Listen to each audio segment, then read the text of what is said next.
लोकसभा 2024 के चुनाव में वोटर टर्नआउट के आंकड़े बहुत चर्चा में हैं। तो क्या बताता है इलेक्शन कमीशन का फेज 1 और फेज 2 का डाटा। नमस्कार, देखिए भारत जैसे देश में वोटर टर्नआउट इलेक्शन के रुझान को ठीक से नहीं बता पाते। दो उदाहरण देता हूं। 2004 में वोटर टर्नआउट गिरा, लेकिन जो पार्टी सत्ता में थी उसकी सीटें घटी और एक नई सरकार आई। वहीं 2014 में एक वेव थी चेंज की, वोटर टर्नआउट बढ़ा, जो पार्टी सत्ता में थी वो हटी और एक नई पार्टी सत्ता में आई। लेकिन फिर भी इस एम्बिग्युइटी के बावजूद हम सबको रुचि होती है टर्नआउट के आंकड़ों में। हम सब ये कोशिश करते हैं समझने की कि क्या ये आंकड़े हमें किसी रुझान की तरफ पॉइंट कर रहे हैं या नहीं। तो कल जब इलेक्शन कमीशन ने फेज 1 और फेज 2 का टर्नआउट डेटा निकाला तो मैंने भी उसको अपने कंप्यूटर में डाल के आपके लिए एक मैप जनरेट करा। एक ऐसा मैप जो आपको 24 का टर्नआउट दिखाएगा बनिस्बत 2019 के। जैसा कि आप इस मैप में देख सकते हैं, 2024 में अब तक जितनी सीटें पोल में गई हैं उनमें 75% सीटों में वोटर टर्नआउट गिरा है। इसमें यह ध्यान दें कि मैंने असम और जम्मू कश्मीर को नहीं इंक्लूड किया है। ऐसा क्यों? ऐसा इसलिए क्योंकि यहां पे डिलिमिटेशन के बाद नई लोकसभा सीट्स बनी हैं और ऐसे में 2019 से कंपैरिजन मुनासिब नहीं। तो 75% सीट्स में अगर ड्रॉप हुआ है टर्नआउट, तो इसका निष्कर्ष क्या है, इसका मतलब क्या है, इसके मायने क्या है? देखिए एग्रीगेट में कुछ भी कहना सही नहीं है, बट कुछ स्टेट वाइज इंटरेस्टिंग ट्रेंड्स हैं। फिर भी मैं जो भी कुछ कहूंगा वो कैलकुलेटेड गेस हैं और सर्वे डेटा के बिना हम कुछ खास नहीं कह सकते कि कौन से वोटर्स निकले और कौन से वोटर्स नहीं निकले। अब जब भी वोटर टर्नआउट गिरता है तो 3 पॉलिटिकल रीजंस दिए जाते हैं। पहला ये कि कमिटेड पार्टी वोटर पार्टी से नाराज है तो वो वोट देने नहीं निकले। वो कमिटेड वोटर हैं तो किसी और पार्टी को वो वोट नहीं देंगे, लेकिन वो अपनी पार्टी से नाराज हैं इसलिए वो वोट देने निकलेंगे ही नहीं।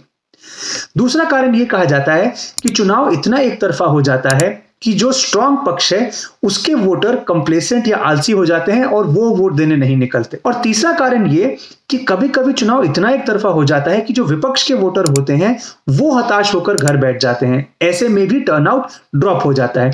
और कभी कभी तो ये होता है कि तीनों फैक्टर्स एक साथ काम कर रहे होते हैं। तो ऐसे में एग्जैक्ट आइडेंटिफाई कर पाना सर्वे डेटा के एब्सेंस में फिर कहूंगा बहुत मुश्किल है। अब अगर हम राज्यवार देखें तो कुछ इंटरेस्टिंग ट्रेंड्स निकल कर आते हैं और फिर मैं आपको बताऊंगा कि कौन सा लॉजिक आप कहां पे अप्लाई कर सकते हैं। केरल देते हैं। अब केरल में 6.5 परसेंटेज पॉइंट का डिप है टर्नआउट में। तो इसके क्या मायने हैं? क्या बीजेपी के वोटर इतने हताश हो गए कि कोई सीट तो आनी नहीं तो हम क्यों निकले? या जो वहां पर ट्रेडिशनल अलायंसेस हैं यूडीएफ और एलडीएफ, उनके वोटर्स उनसे नाराज हैं लेकिन वो बीजेपी को भी वोट नहीं देना चाहते इसलिए वो नहीं निकले। जैसा कि आपको मैंने कहा, कहना मुश्किल है, कोई एक कारण भी हो सकता है और दोनों कारण भी हो सकते हैं। अब राजस्थान की बात करें तो राजस्थान में 25 में 22 सीटों में वोटर टर्नआउट गिरा है। हमें यह पता है कि राजस्थान में कुछ सीटें कॉन्टेस्ट में थी और कुछ सीटों में बीजेपी ठीक ठाक आगे थी। तो क्या ऐसा हुआ कि जहां पे कॉन्टेस्ट था वहां पर बीजेपी के वोटर्स कमिटेड थे लेकिन नाराज थे इसलिए वो नहीं निकले, और जहां बीजेपी बहुत आगे थी वहां कांग्रेस के वोटर हताश होकर नहीं निकले? जैसा कि आपको मैंने पहले कहा, इनमें से कोई एक फैक्टर भी हो सकता है और दोनों फैक्टर्स भी हो सकते हैं। राजस्थान में जहां 25 में 22 सीटों में टर्नआउट ड्रॉप हुआ, वहीं बाड़मेर की सीट जिस पे सबकी नजर थी वहां टर्नआउट बढ़ा। ऐसा मैं क्यों कह रहा हूं अभी बताता हूं। देखिए कर्नाटक में भी 14 सीटों में टर्नआउट किसी एक सीट पर नहीं गिरा, या तो टर्नआउट 19 जितना रहा या बढ़ा। ऐसे ही जो महाराष्ट्र की 13 सीटें हैं उनमें से 8 सीटों में टर्नआउट या 19 जितना रहा या 19 से बढ़ा। मैं आपके ध्यान में ये सीट्स इसलिए लेकर आ रहा हूं क्योंकि ये वो सारे रीजन्स हैं जहां ऐसा कहा जा सकता है कि कॉन्टेस्ट ठीक ठाक है।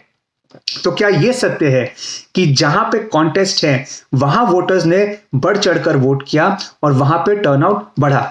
एक कैलकुलेटेड गेस है, सत्य भी हो सकता है। बॉटम लाइन ये है मेरे दोस्त कि अभी इस समय कुछ भी कह पाना बहुत मुश्किल है। अभी 2 फेज हुए हैं, 5 फेज बाकी हैं, उसके बाद एग्जिट पोल आएंगे और 4 जून को रिजल्ट आएंगे।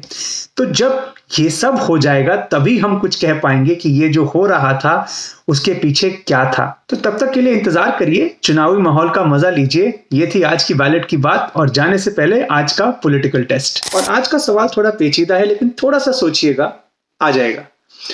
1991 में नांदयाल सीट से चुने हुए लोकसभा एमपी, 1998 में लखनऊ सीट से चुने हुए लोकसभा एमपी और 1991 में पहली बार असम से चुने गए राज्यसभा के एक एमपी, इनमें क्या समानता है? जवाब जरूर दीजिएगा। डिटेल्स डिस्क्रिप्शन में है। मैं कल फिर आऊंगा एक नई बात, एक नए सवाल के साथ। तब तक के लिए बहुत बहुत धन्यवाद।